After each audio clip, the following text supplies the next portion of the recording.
Welcome to Game Week. This is 11 Personnel. I am Nick Roush, joined by Adam Luckett to preview Kentucky's season opening kickoff game against the Warhawks from Monroe, Louisiana, before UK kicks off at noon against ULM at the Krog. We got to thank our good friends at La Rosa's because there's no better way to prepare for your tailgate than with our good friends from the best local pizzeria in town. Sports are back. You deserve every single second to enjoy it all.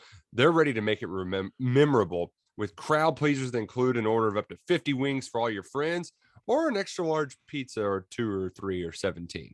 Well, Rosa's has it all. They will make your game day a guaranteed hit.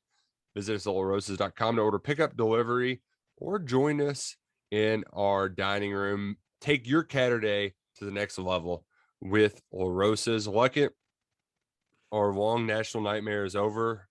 We have college football.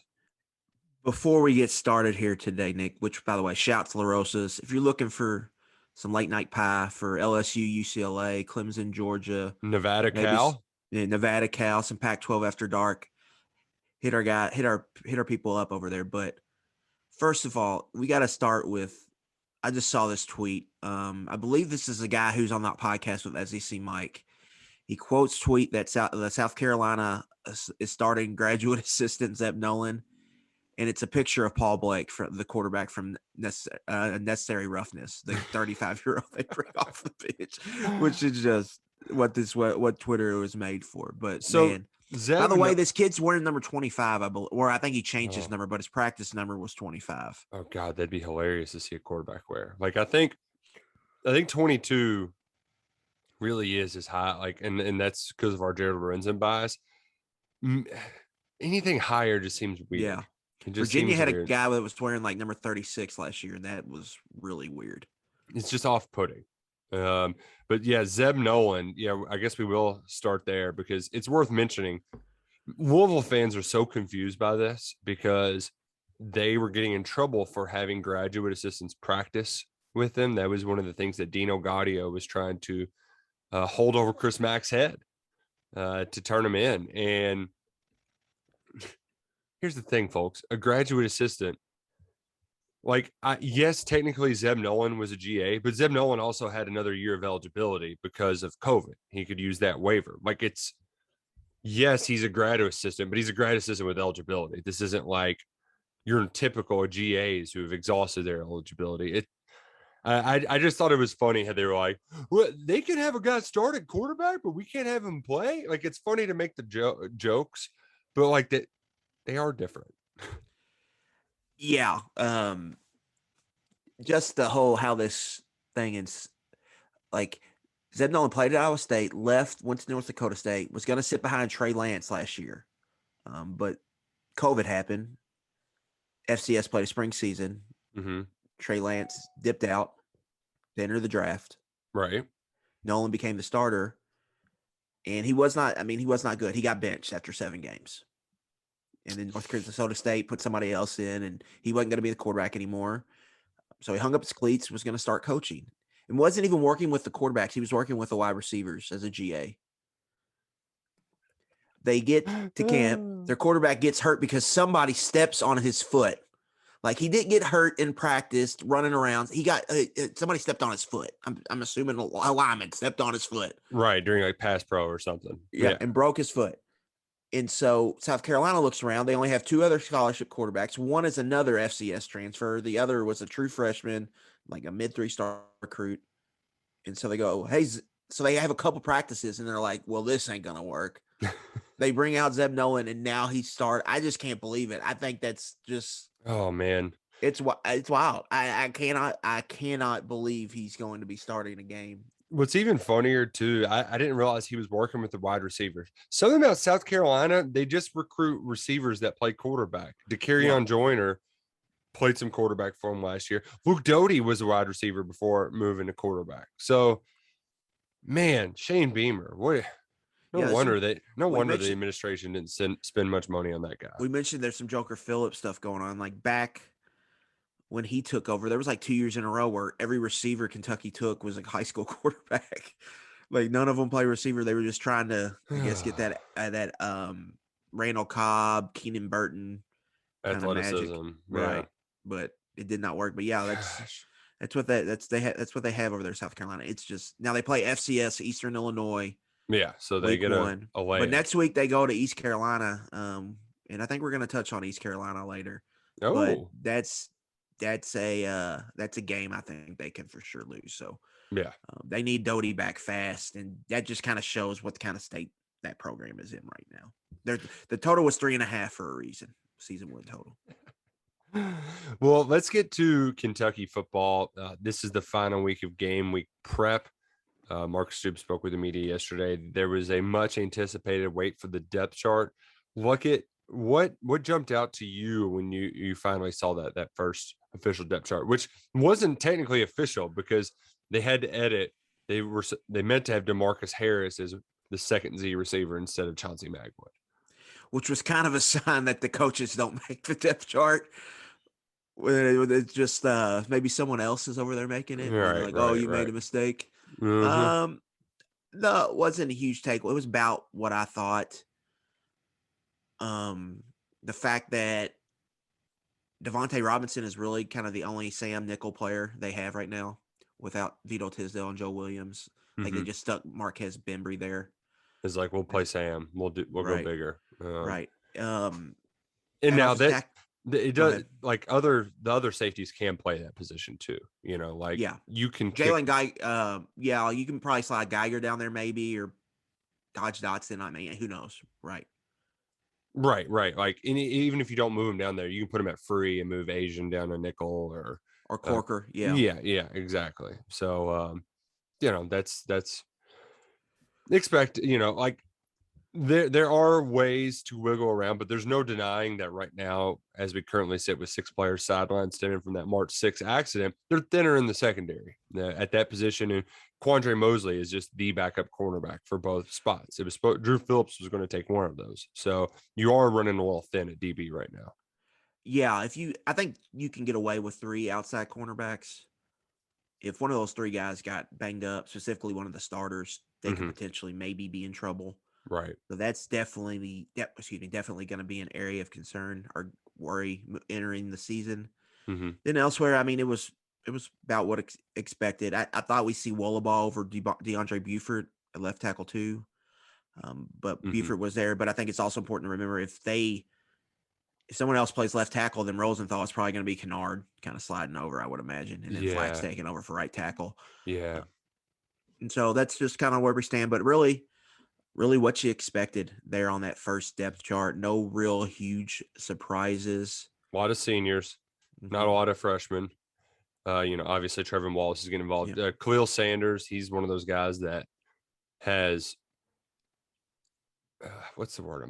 Like he was raising all sorts of hell on scout team, and they were like, okay, is this guy doing well just because he's on scout team? And then they've gotten him involved in some of the reps with the twos and stuff, and he's still been well. And I think that's one like it that he was taken as sort of a project, but has exceeded early expectations. I think it's Yeah. good to know that he's done that well this early in camp. Yeah. I think long term at his position, there's 3 guys he's looking up to right now. When you look at Octavius Oxendine, Abule Abadi Fitzgerald, and then Isaiah Gibson. So playing, it's going to be hard, but I mean, it seems like a redshirt year that where maybe he can play a few games. Mm-hmm. But similar to like Carrington Valentine, he's hitting checkpoints as a true freshman that are kind of good to see. I think when these coaches talk about some of these freshmen like that, that's something we should monitor moving forward. That's probably going to be a guy that maybe as a second-year player or a third-year player, it's going to have an impact. Maybe not so much as his freshman, but there's a guy that it seems like they're excited about. Elsewhere, as far as guys who will or won't be available, Nasir Watkins suspended for the first 4 games of the season. He had a knee injury last year that kept him out most of the time. He's played a lot of football, so I would expect him to have a role, but I mean, you just don't know at this point. He might have gotten himself way too far behind the 8 ball. We don't know, but go ahead and mark him off the list, scratch him off the list for the first 4 games of the year. Mm-hmm. JJ Weaver, they did take the red jersey off him last week, which is good to see. So that means you know, He's full you ain't gonna, contact in practice. right. And also, like the old saying, you aren't gonna play if you don't practice. Well, he's at least done some of that. They're gonna keep him with snap count. I can't imagine him playing a ton against Monroe, but I can see them getting him out there, getting his feet wet, letting his toe, just play around a little bit and see how things go back there, because he's going to play a significant role for this defense this fall. Yeah, to me, I'm conservative approach for me with JJ Weaver this year. Just a major injury. People have come back and done awesome off of it, but I'm just proceeding with caution, I think, and let's just see how he does these first few games before we get a little too ahead of ourselves there. But I think other than that, though, it's good to have him. I mean, it's better than alternative. Oh, right. Because then you got two, solid bodies there with him and Jordan Wright there at that weak side jack linebacker. So it's sounding like, Nick, that they're pretty healthy right now, to our knowledge at least. They haven't really had too many concerns with injuries. Yeah, might have to trot out a different punter, but Yeah, but then Snoop said on his radio show last night that he's going to be because he said on Monday that we have to see it practice, but then he said on his radio show he's going to be ready to roll this week. Okay, well, good. Wilson Berry. So it sounded like they're having him. I know a lot of people were not super thrilled with the kick return operation last year, just putting Zach Johnson back there and pretty much fair catching almost everything. Soup's kind of confirmed that that's kind of what they're going to do again this year. And so I thought maybe we could see one of the younger skill guys maybe get a crack there, maybe making some plays happen. I've always thought Travis Tisdale, that could potentially be a role for him. But it sounded like they're just sticking with the former walk-on super senior, Zach Johnson, there at kick return.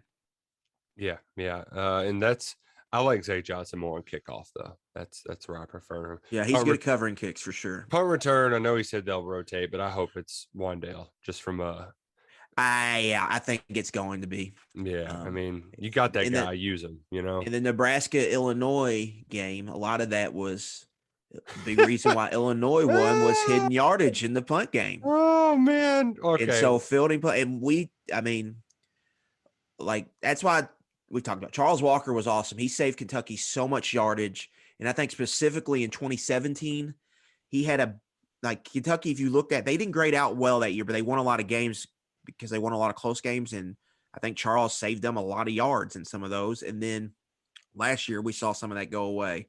Ali wasn't great at fielding some of those kicks. I think Wandale could give them a little more confidence in doing that. And I think he could be a guy that probably is the main punt returner for most of the season. But yeah, we can get to Illinois, Nebraska. I'm going to say too, before we dive headfirst into it, there's still things going on with the 6 guys and their charges. It's been talked about at length. We don't need to dive into it anymore, but all that stuff's out there. You had the guy say that Vito took a polygraph. Yeah, I will say here's 20 guys that we think it is, and then we're going to search 12 guys' phones, and then we're only going to charge 6. Seems like they were really spraying the board there. That feels shaky at best. If that's how the process went about, it just makes me question the process.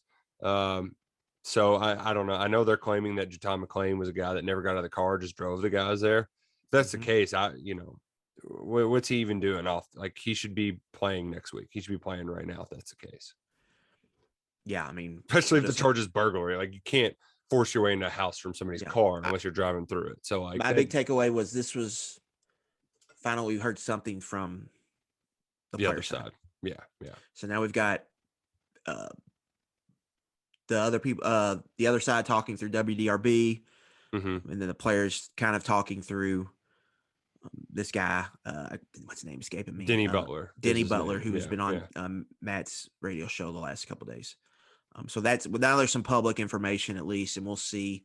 Not sure when the next court thing is, but right, we'll see where that kind of waiting and seeing. So hopefully that's get expedited. But on to the fun stuff: Illinois versus Nebraska.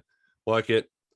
I mean, I should have known going into this game that the first points of college football were going to be a safety. Did not expect it to be that hilariously achieved, but it makes perfect Big Ten West football sense for it to just be a dumb special teams mistake, gets one team on the board.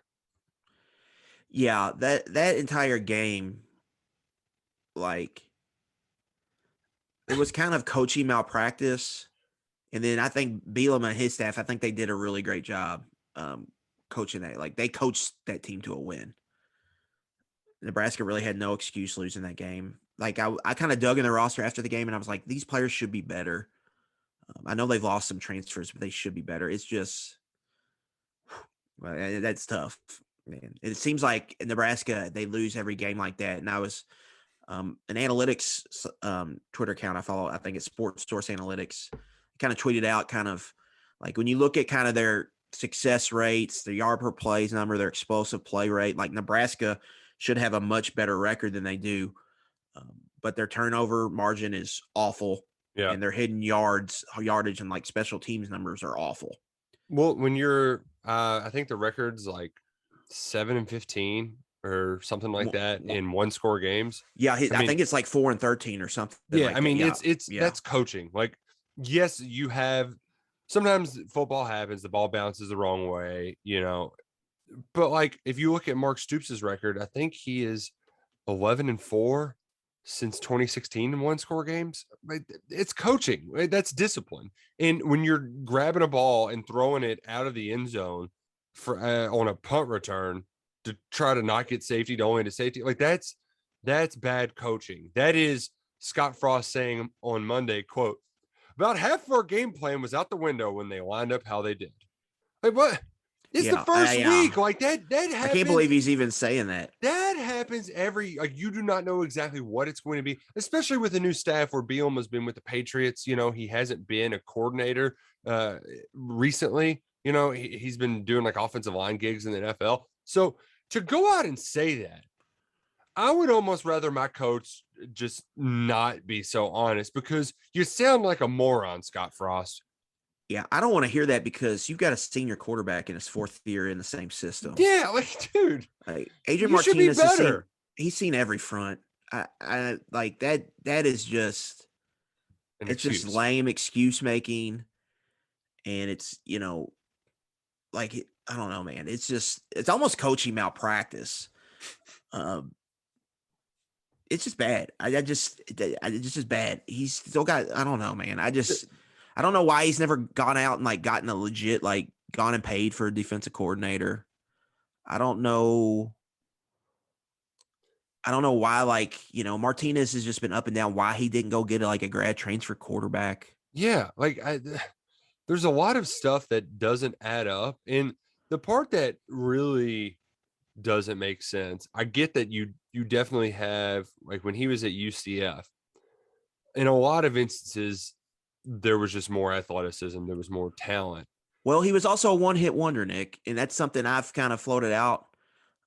Like Jamie Chadwell, people love him. People are breaking like scheme people on Twitter, like saying how awesome his offense is and all this. Like it was 1 year. Like I want to see when I evaluate these coaches, I want to see it year over year. They just got hot. They got hot in one season. He had an awesome quarterback, and then he left, and everybody crowned him like he was like on that coaching search. It was like he was like the hottest name you could be. And Tom Herman was kind of the same way. He had 2 years, but in that second year, they showed some flaws. They lost 3 games they really had no business losing. They got up for big games, and they did not get up for other games, and that's exactly what happened at Texas. They were up for big games, but then there were the random games that they should have won and they didn't. And so for these coaches, like I think we just overreact to them sometimes. Like you can go, like I think Old Takes Exposed has sent it out. There's tweets out there of people after one season they're claiming Frost is going to be like a dynasty builder, right? At Nebraska. Yeah, it's just and that's a lot of times you just don't know. But because both those hires, Herman and Frost, like it made so much sense. Like you just don't know. And a lot of these small sample size, I pump the brakes on because it's just one season. And you're right.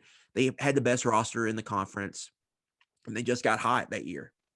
And so when you go in a conference and you don't have the best roster, what can you do?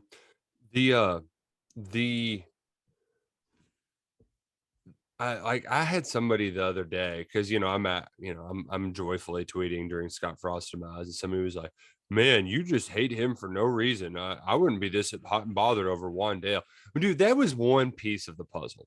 I was more, for me, it was even more personal that like how they were praising Scott Frost when it's like Jeff Brom, my you felt your relative, family member should have got that. Yeah, is I know. doing the same thing, but he's already done it in that division. Like he was rocking and rolling for the first 2 years there, and then he gets injuries at quarterbacks. There's some excuses to it. You know, he's lost some games he shouldn't have as well. Yeah. But like, he at least went to a freaking bowl game. Like Nebraska, and that was at Purdue. He's at Nebraska. Like, that's the part that kills me is it's all of these coaches that everybody just gets behind and just crowns. That was your word. This anointed one, this hot name in coaching. Those guys just drive me nuts. And it's all because it's cheap, low-hanging fruit. It's an easy story to write because he was the quarterback there. But you know what? He hadn't done anything, okay? And that's what drives me nuts. And I also like to kick Nebraska and keep them down because they are very similar to Tennessee. I love to hate on these programs that live in the 90s. Nebraska, it ain't coming back. It ain't. You can get close. You be grateful for what Bo Pelini did for you because that's where you are right now. You can be an 8-9 win team. You can go and play in a few Big Ten championships, but you are not who you were in the 90s. Tom Osborne ain't walking through that door with a bunch of dudes on roids and 5-foot tall shoulder pads and tearaway jerseys. That just ain't happening. Those days are done. Yeah, I mean, there's a multitude of reasons for that. TV, 1, 85 scholarship limit, 2, their location. And then Nebraska had top 15 recruiting potential in the Big 12 because they could recruit Texas. Right. That was taken away when they went to Big 10, but they still have top 25 recruiting potential. I think realistically they can achieve that every year. But I think Nebraska and even Jeff Brom at Purdue's had trouble with it's hard to recruit speed in that division. Yeah. It's just hard. Nebraska tried to go to South Florida, and similar to Kentucky, it just didn't work. They just didn't work. They weren't culturally, it wasn't a fit, I guess. A lot of guys left. It just didn't work. And so when you look around that division, you look at how Pat Fitzgerald and Northwestern win games. You look at how Iowa is on a hot run, how they're winning games. You look at how Wisconsin has done it for, a decade now. Like, it's all about, building an offensive line, a defensive line, playing smart, sound football, establishing the run, and then just getting a little bit of passing game. And I just think that's kind of how you have to win there. And I think that was probably the biggest thing with Frost is just that the style of ball, I don't think suits that division. And now when you look at where Kentucky is, Stoops is kind of perfect for that division. I mean, he's playing Big Ten football in Lexington. And it's more palatable too in the SEC, even though there has been more passing as of late. Things have really opened up offensively. I mean, like the stereotypes are true to an extent. And that's what makes conference realignment not as fun because it's fun to just say the Big 12 doesn't play defense. Big Ten West just runs the football and punts. Like, it's fun to have these generalizations, but you can generalize to an extent because a lot of it is true. And it's almost been square peg, round hole in a lot of instances. And it's a lot when Mark Stoops talked on his radio show yesterday. It's, he was like talking about hiring Cohen. He's like, who wouldn't want to be Oklahoma? You would love to be Oklahoma's offense. But when I was making this decision, I have to base it on like what talent you can get to Kentucky, like what players you can successfully recruit. And for like the Big Ten West, it's just hard to kind of that high flying offense. I mean, even Chip Kelly has kind of changed. They're becoming a lot more run heavy now than he ever used to be. Yeah. Well, I think some of that's because DTR can't throw a football. His forward pass struggles with him. And I think it also gets to Nick. What we talked about this offseason is that defenses are getting smaller. And so there's more advantages, I think, if you're able to successfully, scheme up a ground game. And I think that's what you're kind of seeing. And I think that's what we're going to kind of see from them this year. I do need to mention too, while we're talking about it, like what the hell were all these people thinking playing West Coast teams at noon on Saturday? Like, do they not know that there's like you can air things in prime time? Yeah, they should have gave us a one. Like Miami, window, like the UCLA against Hawaii. Hawaii has no business playing when the sun's out. Yeah, well, and apparently nobody in Los Angeles wanted wants to do anything at noon on a Saturday in Pasadena. There was nobody there. I mean, there will be more people at the St. X Mill game Friday. Yeah. And the KSR's game of the week than there was in the Rose Bowl that day. We intervene our college football talk to tell you that St. X, you're going down, Luckett. You can suck it. But I'm excited to go. We will be there live and in person. Hopefully you come hang out with us. Luckett, I haven't run this by you yet, but are you open for a little Tim Tam pregame? I'm always open for a little Tim Tam. Okay, good. So no doubt. If you want to come hang out with us, the local watering hole right across the street, we'll get there, 6 o'clock or so. Come hang out. Yeah. Might even open up a little Q&A on the Instagram, Facebook story, something like that. But we're going to have a lot of fun there. Excited for some high-octane high school football action. We're lucky. St. X they are for real this year, but they're banged up right now. All right. Chuck was being a jerk about it. Is Micah Carter going to play? I haven't heard. All I've heard is that they had multiple starters out. Now I don't think I don't think he tore his ACL, which is long term the best thing. Yeah, but I don't know that. I'm hoping to find that out when we go to the game on Friday. But they're going to be out multiple starters, is what I'm hearing on defense. Not great. And I think Mill. There's some question about Salah Brown whether he's going to play or not. Yeah, I forgot how they described it, but he hasn't really played much at all. Like, he hasn't played this year. He tried it out a little bit in the summer and tweaked things up. So and those are kind of the two prospects. And then there's an offensive lineman for Mill. He's either a sophomore or junior that Kentucky's. Well, and he's out too. He's out for the year with the shoulder. That's right. Yeah. So now that doesn't mean there's still not talented players. Is it Vinny Anthony? Is that correct? The wide receiver going to Wisconsin. Yep, he plays for Male. And then, man, I do like St. X's quarterback though. He's a scrappy dude, little guy. Both quarterbacks are solid high school quarterbacks. Yeah. So with these defensive injuries, I wouldn't be surprised if we see a shootout take place. Oh man, wouldn't that be great?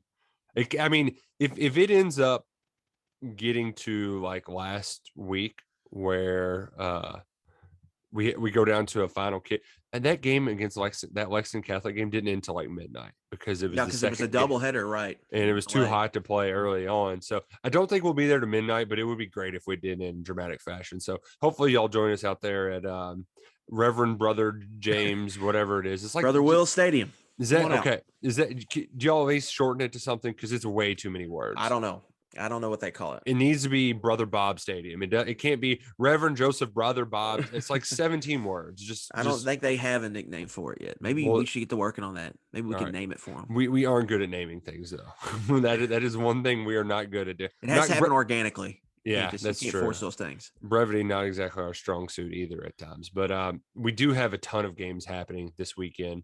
We'll talk a little bit more about Kentucky, Louisiana, Monroe at the end of the show, but I want to get right into talking about the Saturday slate, or not even the Saturday slate, the weekend slate. We got 5 days of football, and there's no better place to just crank up the action on your football Labor Day weekend than by getting in on some of the action on MyBookie. Thanks to MyBookie and their lock of the season, if either team scores in this NFL season opener, you win. So think about this. This is for the NFL, though. This is for next week. But Bucks Cowboys. Yes. So a game hasn't ended 0-0 since World War II. So you're going to get money no matter what. Just head to mybookie.ag, lock of the season, and any team scores between the Cowboys and Bucks, you win. I mean, it's just $10. Boom. That's all it takes to enter some of these. You're going to win with mybookie.ag. They've got a ton of exclusive contests, including their $100,000 super contest. That one's only $10 to enter. I'm sure that this lock of the season has a maximum wage, but you can't turn down those promos where it's just free money. You can't. And in MyBookie, you can play from anywhere. You don't have to be outside of the state of Kentucky to play. So get an account with mybookie.ag today. Use our promo code personnel and instantly receive double on your first deposit. That's right.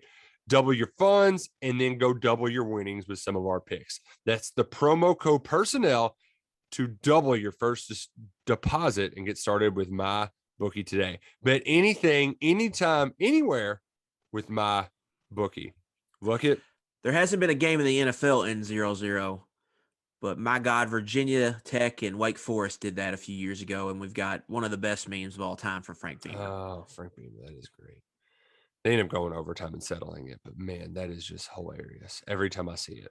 And it's always appropriate. Like it's one of those memes that it doesn't get used often, but at the right time, it's always like it's the only meme you can use sometimes. That and was it the Virginia guy who was leaning over Yes. the wall, Virginia Notre Dame, I want to say. Mm-hmm. That's correct.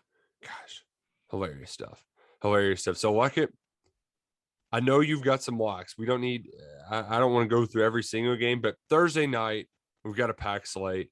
I don't think we're going to get to watch Tennessee lose to Bowling Green because Bowling Green is very bad. That would be fun. It's going to be a really ugly game as far as like color wise. Brown and orange, orange and white, just a lot of just, ugh, it just.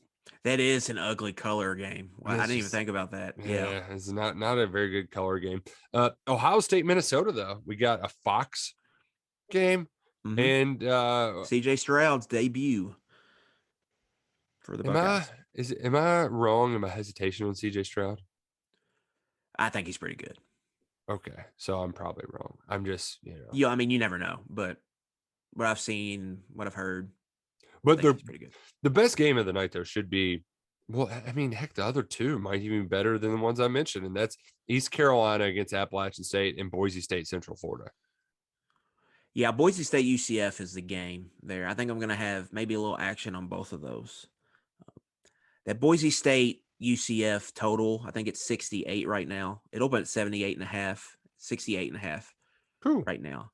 I like that under a lot. Boise State's got a defensive head coach, Andy Avalos. UCF, Gus, my feeling on his offense. I think it's going to be kind of an odd fit with Dylan Gabriel. No, but he's the Messiah. Yeah. The Messiah. The next great, he's going to change college football. Was that Dennis Dodd who wrote that? Who? It was either Dodd or Thamel. I can't remember. I think it was Dodd. Who said that Gus Malzahn is the future of college football. It's like, buddy, he's 10 years in. Yeah.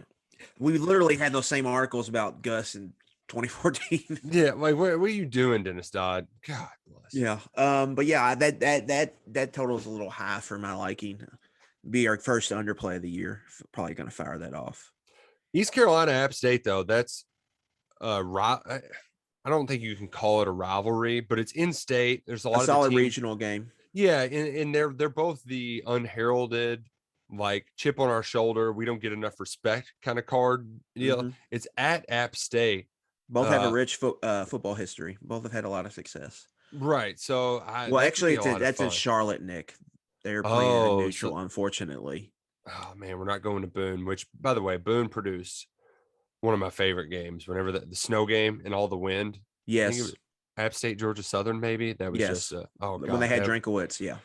Man, that was something else. But App State, East Carolina. I think I might be playing the Pirates there. 10.5 points. That's a lot of points. Since we're here, our money line picks. This is it this week. Whoa. East Carolina points? Plus 320. Wow. I'm high on this East Carolina team. I think they have a legitimate shot to beat South Carolina at home next week. Wow. This is a big year for them. Their head coach is in year 3. Holt Nailers is a senior quarterback. He's played a lot of football, 4-year starter. I just think they have some of the pieces in place. App State's breaking in a brand new quarterback. Chase Bryce is going to be their quarterback, I believe. The Clemson / Duke trains, and he was bad last year at Duke. I think East Carolina could be due for a special season. Now, this wasn't my favorite week finding a game. Yeah, this was a little tough because there's not a lot of big dogs. Right. Like if the dogs are out there, they're pretty large. But I like East Carolina. App State's got some moving parts. They're bringing in a new offensive coordinator as well. The guy who was on Louisville staff, Frank Ponce. Mm-hmm.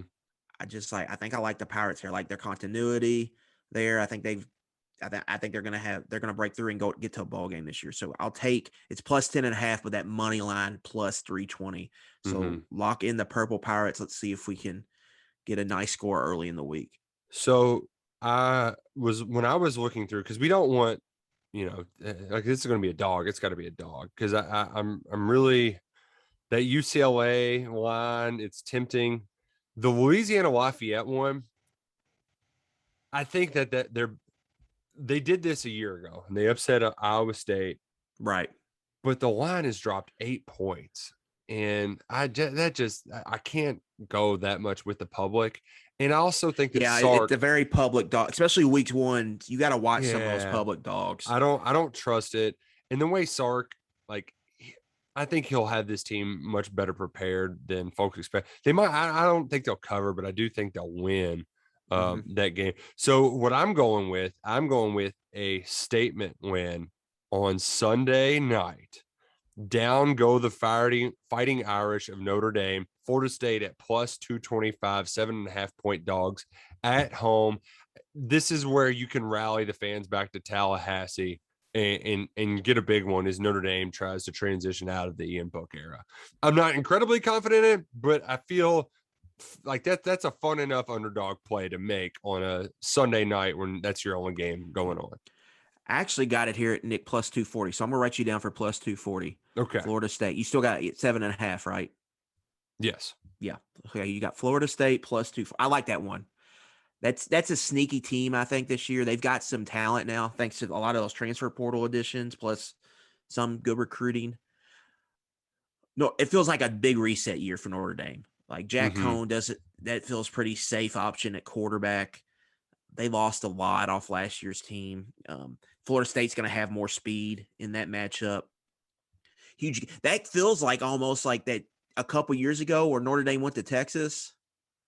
Texas beats Notre Dame. Mm-hmm. And Texas then you get that back. Juice for the Sugar Bowl. Yeah. And then they go 5-7. And Miami did this. Now, it was in the middle of the season, but like this is Notre Dame beating them every once in a while when they're not good is how a team in the ACC like says, we did it. So I can definitely see a barometer. Yeah, and it's also can give you false confidence too, just because you beat Notre Dame, even if they were good, bad, indifferent, whatever it may be. So I like our money line picks. I do too. I think both of those. I think some things are going to have to bounce right, but I could see both those teams winning those games. Yeah, like you can close your eyes and picture both happening. And it's Thursday, Sunday, so you're going to be able to watch both those games. Really. Dude, Thursday the favorite night, part about week 1 is everything's so spread out, so you get to see all these games. With one caveat, like we got to move some of these Saturday games to Sunday. Like Miami, Alabama, who cares about you at night? Clemson, Georgia's happening. Or wait, they're actually doing the day 3:30. Right? Either way, let's get a couple on Sunday. You don't have NFL games. Let's move some over to Sunday. Space things out. I can't have football nonstop Thursday, Friday, Saturday, and then just 2 games Sunday, Monday. Give me a little more. Give me a little like more. A Texas Tech, Houston's in that night window on Saturday. Yeah, give me that. That'd be a fun like Sunday 3:30 game. Yeah, lead into Notre Dame, Florida State. I agree. Do you like either of the games Friday night? Let me scroll up here. Because there are some fun ones. I do like North Carolina. Laying 5.5. That one, we were talking about it on the football podcast. I can't imagine why I'm fade Virginia Tech this year. I just can't. I don't understand it. So good. We're on the same page there. I don't understand that one. Man, so much football.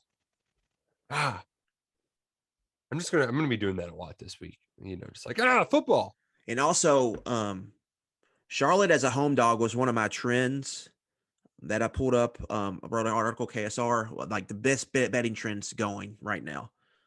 Charlotte's like 8-2 or something. I don't have the number in front of me as a home dog in the last 4 years or something. So they're really good at home, and they're getting points. I wish it was we're off the key number by a half point. Yeah, they're plus 6.5 at home against Duke on a Friday night, and Duke stinks. Right, they're not going. We're kind of waiting out Cutcliffe, kind of thing. Yeah, what's he doing? Like, what's he waiting on? Maybe he thinks he has a puncher's chance at Arch Manning, so he's just riding it out until that happens. And then if he doesn't get him, he'll Can you think if I got a question for you, Nick? I was thinking about this right now.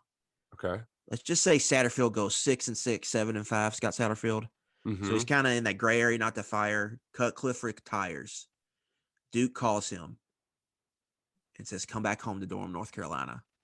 Come be the head coach. Does he take it? Yeah. I think he would too.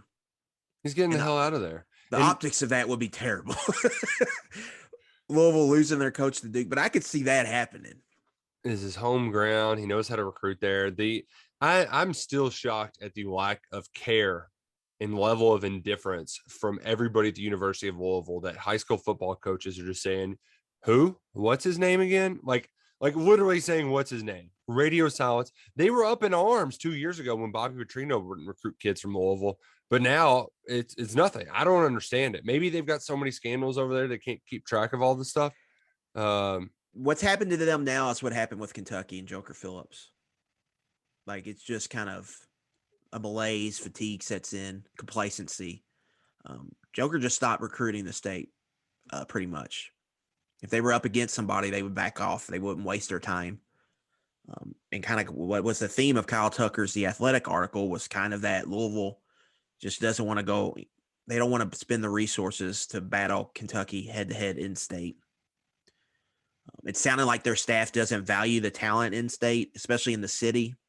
Like we talked about Mel, like Devin Anthony's going to Wisconsin. In Louisville, I don't think they really spent much time in that recruitment. Jawan Northington, they just kind of have on a back burner right now. Right. Those just seem like guys at schools that produce talent pretty consistently. I mean, hell, Manuel's right across the street. We talked about Mel, how it's just been a Louisville feeder program for forever. That seems like a mistake to me. I mean, and I don't know why you wouldn't go all in, at least even from an optics standpoint. I mean, yeah, they've gotten Minkins and Watkins. Like those are the only two guys they've got in 3 years. Since then, they're just not. It's like after that, they just said, yeah. It's to me, it seems like he said, screw it. I know North Carolina. We're going to recruit North Carolina hard. And we got some guys on staff with some ties to Georgia. And then we're also going to dabble in South Florida a little bit. And they just said and then we'll recruit JUCOs in the portal. But that's it. It's almost like they're not even. No, they've completely resigned to it. What I don't get though, is just the people. Like there's some people over there, like, you know, the sheriff, he's a dingus, a complete moron. But like there's some people that are big time Louisville fans that I'm shocked that they aren't more upset about this. And I'm disappointed in them. Like if that was my program, if the shoe was on the other foot, then we'd be questioning what the hell is Mark Stoops doing. Yeah. It's just, I think they're just complacent. I think they just kind of accepted what Satterfield is, and they're just, I don't know. But I just worry when you get like that and you get to a point where you're like, because what is going like, I'm just going to get the players and I'm going to scout better and then I'm going to out scheme people. And it's hard to win like that consistently. Yeah. Well, and especially if you don't have like that's a really part of what you do when you build a program is you galvanize the fan base. And like, it seems like he's done none of that or even attempted to put in any effort in that regard. You know what I mean? Like, I just don't understand. Like, do you not trust the high school coaches around you to tell you that this guy's good? Like, clearly there's players that are good enough to play Power 5 football in the area. I don't understand the hesitation. I just don't. So, yeah, like, why are they not? Yeah, that's my question. Why are they not good enough for Louisville? I guess. Yeah. Like Vinny Anthony, I don't understand that. Like, why? Like, Jawan Northington, like he's probably borderline. Like, he's probably a borderline Power 5 G5 player, I would say, as a prospect. But like, why would, I mean, he's right across the damn street. Well, I mean, also they got Aiden Robbins. Maybe they're hesitant because they got him. Yeah, I bet that has a lot to do with it. But like, still, how many guys did Kentucky take just to get their teammate? And you know, like, that's how recruiting works. You scratch my back, dude. I'll scratch yours. Yeah, dude. Why aren't they? Why he doesn't get it? Why aren't they in aspirations? It makes no sense. I'm happy they have. They should be over there they should be over there every day, 3 times a week, whatever. Just kind of like, checking in, just talking, you know, whatever, and they're just not even they're not even over there. It makes no sense. No, it Like doesn't get it. zero sense. We talked about it Meanwhile, more they're than we letting should this Kentucky. offseason, but I love it. Like you can walk to Aspirations from Cardinal Stadium. Like we could walk on foot and get to the stadium from that place. Yep. And they're not even over there. And Kentucky is like Kentucky's got they're getting everybody from over there. I mean, we've had multiple national On3 reporters go over there. We've had more On3 reporters at Aspirations Gym than Louisville football coaches. Think about that. They didn't even try to recruit Keontae Goodwin. That kid is going to play in the NFL. He is and nobody cares from nobody your cares. Stadium. That's the I get having a coach who's inept. I don't get why nobody cares about it. That's the part that really baffles me. Like I would be much more upset. And right now, there's only a handful of people I know out there. Again, I just think it's just kind of a mixture of fatigue and complacency. It just is what it is. Yep. They eventually one day what's going to happen is one day you're going to look up, the roster is going to be bad. And then your rivals gotten all these draft picks, and then some of them are from Louisville. And you're going to be like, how did we not get any of those guys kind of thing? Mm-hmm. That's really the thing. I think you can't build a program like that. You just can't. I don't care. You have to recruit your backyard. You can't just say, oh, we're not going to recruit the backyard. We're just going to go and get third tier, fourth tier players from other states. That's not, you can't do that. Because that's a losing strategy. That is not going to work. And here's the thing too, that like, I know this is probably not at the forefront of what they're thinking, but you got to, if you don't get local guys, then you don't even get the local walk-on kids. Those kids make your program better. You know, like you mentioned Charles Walker.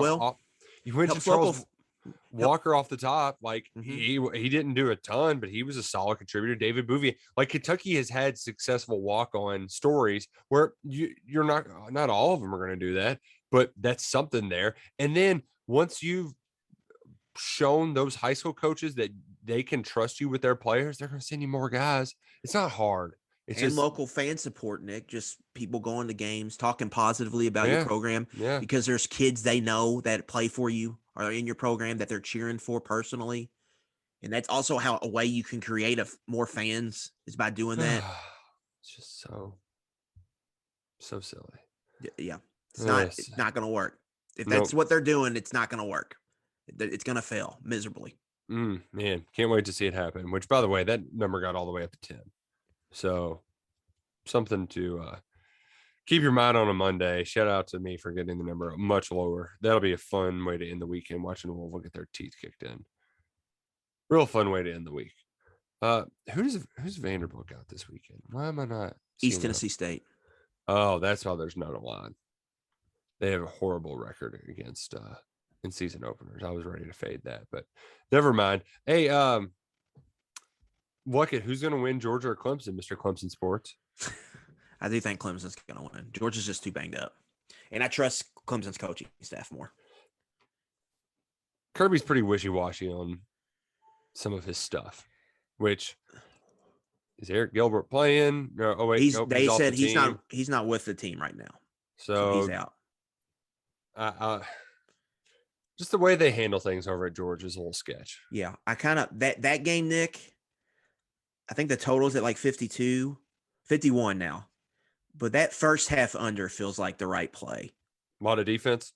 Just how good those teams are on the line of scrimmage, both sides, how good the pass rush is, both sides. You know, JT Daniels got a little bit more experience than DJ Uyagale, but it's Uyagale's first time playing in front of a full crowd in college. Yeah. Like I think there's going to be some nerves early in this game. I think both coaching staffs are going to want to keep it conservative. Don't get in a hole early. And then I think in the second half, you can start to see those guys comfortable and letting it rip vertically down the field. But that first half under, I could see that being a 10-7 game at half or something like that. Sounds about right. Good old slobber knocker to get things going. What isn't going to be a slobber knocker is Nevada just slobbing Cal's knockers. Which is perfect. Perfect week one start, man. We get the noon game, so we're going to be settled in at home by 5-6 o'clock. Mm-hmm. hopefully. Yeah, and then you get the night action, and then you get the late night action. Nevada at Cal. And Cal, Nick, is historically under Justin Wilcox. They're bad at home against the spread. I think they're like 1-9-1 under him. Oh, we're rocking the money So line. There's no Nevada doubt about it. Going to be plus howling at the 140 moon, to win. man. Oh, only 3-point dogs. Sign me up. Sign me up. Let Carson Strong get out there and cook a little bit. Go out there and cook. I mentioned how Georgia can be a little sketch. Like it, ULM. That doesn't sound like they're too forthcoming with anything. Yeah, I haven't seen depth chart yet. We have learned that Rhett Rodriguez, Rich Rod's kid, will be ULM's starting quarterback. Mm-hmm. Now, Phil Steele has added some of their transfers from the portal as projected starters. And I've looked up from the local newspaper there. Adam Hunsucker does a good job covering the team. He's confirmed like that these guys are on the team. But then I go to the roster and they're just not there. And there's not bios for a lot of players. It's pretty barren over there. Like, what are we doing? Can we get some, publicize your program a little bit? So you're getting the deep dive from Luckett this week on the scouting report. I've already spent way too much time doing this. Oh, and I haven't gotten much information. So it's dropping Thursday, but Terry Bowden's getting on my hit list a little bit, Nick. Like, this is almost getting annoying. Hawk Talk is going to be on Fox 14 tonight at 9:30 I did see that. So you can watch Hawk Talk. But I've watched 3 Terry Bowden press conferences last night. Oh, I watched his media day press conference. I watched Sunbelt media day press conference, and then I watched his introductory for 20 minutes again, see if I could get anything. Got nothing. No, not a great football team. I think what's most exciting from a Kentucky fan standpoint is, I don't think Rich Rod's going to slow down for anybody or anything. He knows how to coach, and that's with tempo. And tempo can get you into trouble. As much as Kentucky can struggle with at times, like Kentucky's definitely going to give up like a random scoring drive or two because the tempo is going to get they're going to get ahead of the chains. UK's not going to be able to sub with like some backups in. They're going to get some junk touchdowns or at least some junk long drives, especially in that second half, late third quarter. You've got a lot of young guys in, but I can't see a scenario where they aren't just like having 30-second possessions in the first half. My thing with this game, both teams are playing themselves this week. Like for ULM, it's a new staff, new regime.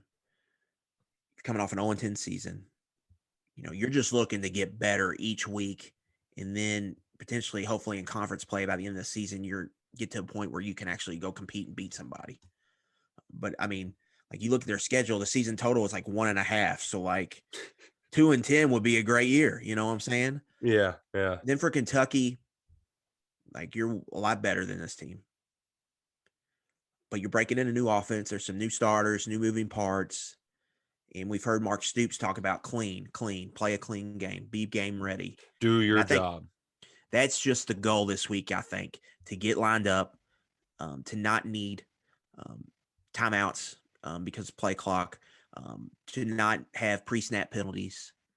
And defensively, playing a tempo team, being able, alignment assignment, getting to where you're supposed to be before the snap, just basically just doing that and doing your job. I think that's really the goal for this week. It's not the score. It's not any of that. Just be where you're supposed to be and play football, because then once you do that, your talent will take over in this matchup. But to me, it's both those teams are playing. They're not playing the opponent. They're playing themselves. There's stuff that each wants to accomplish. And like they could both, I think, accomplish their goals and be happy with the moment. But even though we know who's going to win the game. And that's what just this matchup is. It's almost like a glorified scrimmage game almost. It kind of seems like. And the Cats are going to be able to run up the score. Have you taken a look at the early weather too? It's not going to be miserable. It's like beautiful. Like you could not ask. High like 70, sunny. High of 80. And that's at like 3 o'clock. It's going to be chilly like when you get out there to tailgate for a little bit. Oh, man. Yeah. You can be like, ooh, this beer, really cold. What is, of all of the kind of college football opening weekend traditions that you're looking forward to? What are you most looking forward to? I love just the Thursday night when it's here and just you have all those games on. And it's like the first time you get to sit down, have multiple games on the screen. It would be that and like combined with like seeing College Game Day for the first time, I think. Even though I'm not probably watching it, but just waking up in the morning or, having it on, like that is that to me is the best. Having the Thursday night and then the Saturday morning leading into a full slate of games. Man, and I ain't gonna lie, I don't hate the Sunday, Monday. Like that is pretty sweet to have that bang in the week. I'm just looking forward to bouncing around to a couple different tailgate spots. I have like 2 or 3 that I typically go to. We didn't have that last year. I'll grab a beer at 1 and then right about an hour, 30, 45 minutes before kick, go upstairs and I kind of get into my zone. But it goes from like that hour where I'm social butterfly to like, all right, let's get into game mode. That's a fun hour. Haven't experienced that in a long time. As much as I did the let's type about basketball games from behind a computer, I've been used to that. Doing that for football, it's not the same. It's not the same ritual. You don't get that feeling, that vibe that you typically get from the stadium. So I'm just I'll be very interested to see. Sounds like the season ticket sales are in a good shape. They're in good shape. They're in good shape. I think the little 3-game pass, I think that's really starting to catch on to people. That's probably the best deal you can get. Right. Especially because it's like, hey, I'll show up to the opener in the Missouri game, and then I got one more banked for October. I think there could be a chance for a good walk-up crowd, I think, because of the weather. Yeah, and tickets are, you can get $20 online right now. So I was telling somebody the other day, one of our listeners on Twitter, actually, like 50,000, I think would be a good. You get that in there for this game. I think that'd be a good sign for the attendance. That's 84% capacity. Yeah, you're going to have the upper corners a little sparse. Right. In addition to people who are COVID wary, a lot of people, Labor Day weekend, that's just Kentucky football, unless they're playing Louisville, they're going to the lake no matter what. The people that are going to the games, though, Nick, I think are past that for the most part. Yeah, but I mean, like your general. You have to battle the lake for sure this weekend. People that do that, no doubt. Especially with like bringing like, all right, let's bring 4 or 5, 6 people on that you could normally get on a walk up. They're going to the lake soon for that. But we're going to be enjoying the game. We're going to be enjoying all the action on MyBookie. Use that promo code personnel when you deposit and order some game days. I'm actually, instead of before the game, it's going to be after the game for me. Luckett. Pizza on a Saturday night after a lot of football. That's what you got to do. That's what I was thinking when I get home. It's either going to be pizza or Roosters and just gorging myself there when I settle in and drink a couple Bud Lights. It's going to be so much fun. We're going to be out there Friday night at St. X Mail for the Kroger KSR game of the week. Hopefully we'll see you out there. Luckett, I've got nothing else. You got any more parting words for our friends? Just enjoy it, man. Like this stuff, it's going to go fast. The season's going to go fast. So just sit in your chair, buckle up, and enjoy the ride. It's going to ups and downs. We're going to have it all. But we'll be here to get you through it all. And let's just have some fun and enjoy it. We only get this next stretch for 3 months out of the year, and that's it. And then it's over. And then we work 9 months a year to get back to it. So let's enjoy it and let's have a good season. I'm tired of talking. I'm ready to watch. The Cats will be back on the field Saturday at noon against Louisiana Monroe Hawks on the SEC Network. Get over there to Kroger Field. If you want to come say hi, we're going to be hanging out at Gate 3 a little bit. The red Kentucky light. Roll Call group right in the red light there on the left side of the stadium if you're looking from Nicholasville Road. So come say hey. Don't be shy. We're friendly. We don't bite. And we cannot wait for this football season to get started. For Adam Luckett, I'm Nick Roush. Go Cats. Go Kroger.